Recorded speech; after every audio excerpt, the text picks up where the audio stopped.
ตลาดน้ำอัมพวาหรืออีกฉายาหนึ่งคือตลาดน้ำยามเย็น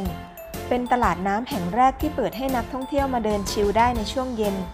ซึ่งจะต่างจากตลาดน้ำอื่นๆที่จะเปิดตั้งแต่เช้าตรู่และจะเริ่มซาในช่วงบ่ายๆเป็นตลาดริมแม่น้ำที่เปิดขายตั้งแต่ช่วงบ่ายจนถึงดึกแต่จะคลึกคลื้นมากเป็นพิเศษในช่วงเย็นเป็นต้นไปในคลองอัมพวานั้นจะมีพ่อค้าแม่ค้าพายเรือนำสินค้ามาขายหลากหลายชนิดบ้างก็วางขายริมสองฝั่งคลองทั้งอาหารไทยอาหารทะเลผลไม้พืชผักขนมของกินของใช้ของฝากของที่ระลึกให้นักท่องเที่ยวได้จับจ่ายใช้สอยกันอย่างเพลิดเพลินนอกจากจะได้สัมผัสวิถีชีวิตแบบไทยๆแล้วที่นี่ถือได้ว่าเป็นสวรรค์ของนักกินเลยล่ะค่ะนอกจากความสวยงามของวิถีชีวิตสองฝั่งคลองอัมพวาแล้วอีกกิจกรรมหนึ่งที่นักท่องเที่ยวนิยมกันมากๆก็คือการล่องเรือชมหิ่งห้อยนั่นเองค่ะโดยจะมีการจัดเรือไว้บริการสำหรับนักท่องเที่ยวที่สนใจค่ะ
นี่4ท่านนะครับทั้งหมดตอนนี้ที่ขายนะครับที่ไปทั้งหมด13ท่านนะครับมานี่บ่อยนะอร่อยแน่นอนอยากกินมากๆเลยโอเคอร่อยต้องซื้อแล้วเคยมากินหรอ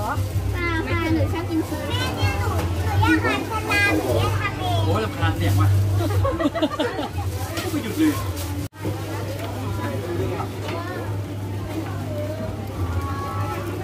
ลูกนะดูเด็กผู้ชายนะเราอะนะ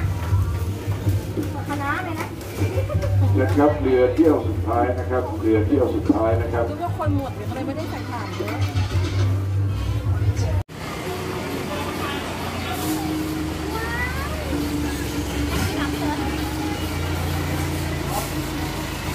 กินอะไรคะเนี่ยของเคียวย่างอาหารเคียวย่างเลยรสชาติมันเป็นยังไงคะกลมกล่อม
สำหรับใครที่กำลังมองหาที่เที่ยววันหยุดหรือแบบไปเช้าเย็นกลับลองมาเที่ยวตลาดน้ำอัมพวากันดูนะคะ